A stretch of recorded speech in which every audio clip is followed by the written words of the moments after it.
الحمدللہ رب العالمین والصلاة والسلام علی رسولہ الکریم وعلی آلہ واصحابہ اجمعین اعوذ باللہ من الشیطان الرجیم بسم اللہ الرحمن الرحیم وما ارسلناک الا کافۃ للناس بشیر و نذیر ولکن اکثر الناس لا یعلمون صدق اللہ العلی العظیم۔ محترم و معزز، آج کے اس مشاعرے کے صدر، دیگر شعراء کرام اور ادب اسلامی کے ذمہ داران، محترم سامعین، السلام علیکم ورحمۃ اللہ وبرکاتہ۔ میں کچھ کہوں اس سے پہلے آپ کو بتا دوں کہ میری زبان کنڑی ہے، آپ حضرات مجھے برداشت کریں۔ بے شک ہم اللہ کا شکر بجا لاتے ہیں کہ اللہ تعالیٰ نے ایک ایسی بہترین محفل انعقاد کرنے کی ہمیں توفیق عطا فرمائے، اس لیے ہم اللہ تعالیٰ کا شکر بجا لاتے ہیں۔ محترم حضرات، جیسے آپ نے سنا کہ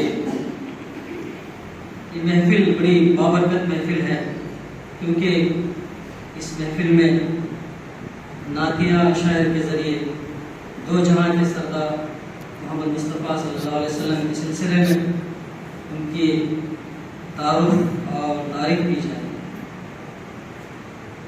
اس بات کی بھی ہمیں کمی محسوس ہوتی ہے، جیسے محترم محمد علی چودھری صاحب نے کہا کہ ہبلی کے ایک معروف و مشہور شاعر، اردو کا بڑا ہی درد اپنے اندر رکھتے ہوئے بڑی جدوجہد کرنے والے فرد، ان کی بڑی کمی محسوس ہوتی ہے اس محفل میں۔ ہم اللہ تعالیٰ سے دعا کرتے ہیں کہ اللہ تعالیٰ ان کی خبر کو نور سے بھر دے، انہیں جنت الفردوس عطا کرے۔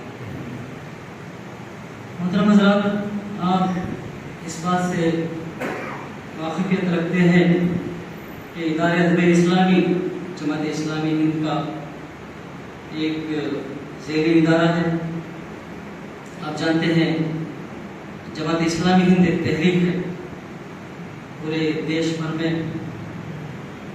1941 سے جماعت اسلامی کے نام سے، پھر 1948 سے جماعت اسلامی ہند کے نام سے اس پورے دیش بھر میں اقامت دین کا فریضہ انجام دے رہی ہے۔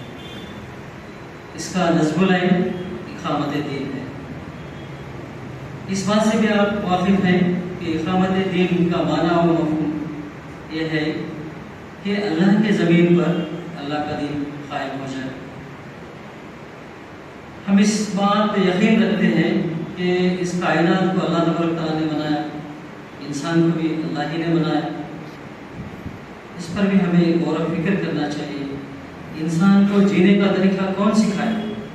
انسان کو قانون کون عطا کرے؟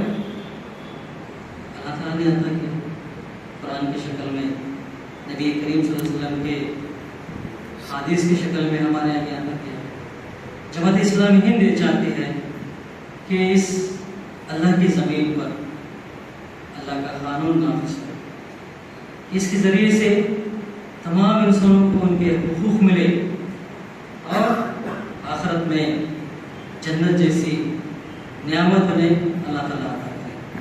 تو اس لیے جماعت اسلامی ہند نے مختلف اپنے ذیلی ادارے بنا کر کام کر رہی ہے اپنے مقصد کو، ہدف کو حاصل کرنے کے لیے۔ جیسے اس میں ابھی آپ نے سنا کہ ادارہ ادب اسلامی جو ہے، اس کا ایک ذیلی ادارہ ہے۔ یہ جو ادارہ ہے یہ کل ہند تنظیم ہے، یعنی اس کے جو شاخیں ہیں وہ تمام ریاستوں میں ملک بھر ہمیں دیکھنے کو ملتے ہیں۔ اور یہ جو ہے ادارہ ادب اسلامی ملک میں بولے جانے والے ہر بڑے زبان کے فنکار اس کے دائرے فکر اور تحقیق کے شامل ہیں۔ کہ تحریک اسلامی ہند چاہتی ہے کہ ادارہ ادب اسلامی کے ذریعے اللہ کے دین کو، اللہ کے پیغام کو اس کے بندوں تک پہنچایا جائے۔ تو اس کے لیے یہ کوشش جاری ہے۔ جیسے کہ آپ نے سنا پورے دیش بھر میں بڑی ریاستوں میں اس کی شاخیں پائی جاتی ہیں، جو اس سے فکر کو اپنے فکر کو میل کھانے والے لوگ جم کر اس میں کام کر رہے ہیں۔ اس کا مقصد یہ ہے کہ ادارہ ادب اسلامی کا ادب کے ذریعے اسلامی تہذیب فروغ کی جدوجہد کرنا، یعنی اسلام کی تہذیب کو فروغ کرنے کے لیے اس ادارے کے ذریعے سے جدوجہد کیا جاتا ہے، اور ادب سے منفی رجحانات اور ملحدانہ میلانات کو ختم کرنا۔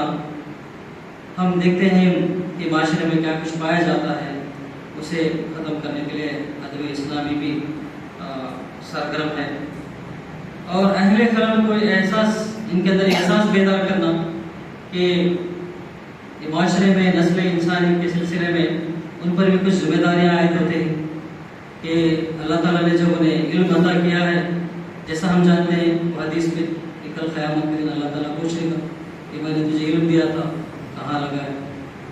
تو ادارہ اسلامی کے ذریعے سے ہم چاہتے ہیں کہ انہیں اس کا احساس بیدار کروایا جائے کہ معاشرے میں جو نیکیوں کو فروغ کے لیے ان کا کیا کچھ کنٹریبیوشن ہونا چاہیے، اس کے لیے ادارہ ادب اسلامی جو ہے سرگرم ہے، اور ہم فکر اور ہم خیال اہل قلم اور ادبی حلقوں کے درمیان روابط کو مستحکم کرنا، جو اس کام کو صحیح مانتے ہیں ان تمام حضرات کے ساتھ مل جل کر اس کام کو آگے بڑھانے کی کوشش کی جاتی ہے اس ادارے کے ذریعے سے۔ اس لیے یہ عوام سے گزارش کرتا ہے ادارہ ادب اسلامی کہ عوام میں ادبی ذوق کے فروغ کے لیے ادبی نشست منعقد کیا جائے گا، جیسے کہ آج جو نشست منعقد کی گئی ہے وہ اس کا ایک حصہ ہے۔ ادب اسلامی اس لیے یہ سرگرمیاں انجام دیتی ہے۔ دوسرا جو اس کا مقصد ہے کہ طلباء کے تحریری اور تقریری صلاحیتوں کو ابھارنے کے لیے تحریر اور تقریری مقابلے رکھے جائیں، جس کے ذریعے سے ان کے اندر صلاحیتوں کو پروان چڑھایا جائے، انہیں ابھارا جائے، تو اس کی کوشش کی جاتی ہے۔ اس کے ذریعے سے نظم اور نثر یعنی پروس اور پوئٹری کے نئے فنکاروں کی صلاحیتوں کو ابھارنے کے لیے ادبی نشستوں کا انعقاد کیا جاتا ہے، اور اس لیے یہ آپ تمام حضرات سے گزارش کی جاتی ہے کہ ادب کے ذریعے اسلامی اقدار فروغ کے لیے ادارہ ادب اسلامی کا آپ تعاون کریں، کیونکہ ہم جانتے ہیں کہ اللہ کے نبی صلی اللہ علیہ وسلم کی زندگی کا اگر ہم مطالعہ کریں تو نبی کریم صلی اللہ علیہ وسلم نے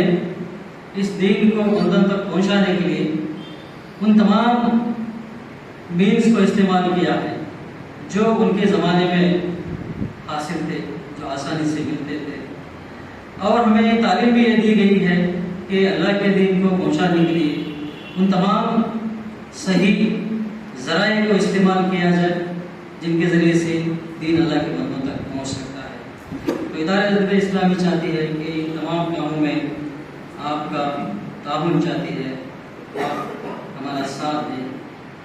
آخر میں محترم محسن احسن صاحب کی ایک